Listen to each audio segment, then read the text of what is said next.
এতিয়া ঘৰত গৈ ঘৰতে তোমালোকে আইনাখনৰ সন্মুখতে তোমালোকে প্ৰেক্টিচ কৰিবা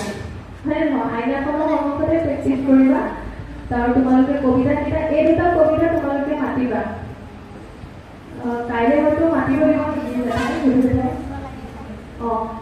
গছ ভালপোৱা ককাৰ ঘৰৰ ভাল ভাল এইকেইটা তোমালোকে চাবা প্ৰথম তোমালোকে ঘৰটো এনেকৈ ধুনীয়াকৈ আসন বহি ল'বা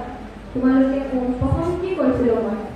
ওমকাৰ প্ৰথম কি কৈছিলো ভস্ত্ৰিকা প্ৰাণায়ামটো কেনেকুৱা আছিলে এজনে দেখুৱাবা নেকি ভস্ত্ৰিকা প্ৰাণায়াম সহজ প্ৰাণায়াম আৰু ওমকাৰ ভস্ত্ৰিকা প্ৰাণায়াম আমি ধুনীয়াকৈ বহি ধ্যান কৰি চকু বন্ধ কৰি উশাহটো ঘনকৈ লৈ লং এৰিম আৰু মুখ বন্ধ থাকিব আৰু সহজ প্ৰাণায়ামত একেই উশাহটো লম 5 ছেকেণ্ড ৰখি আকৌ নাকেদি উলিয়াই দিম তেনেকৈ আমি 5 বাৰ কৰিম আৰু ওমকাৰটো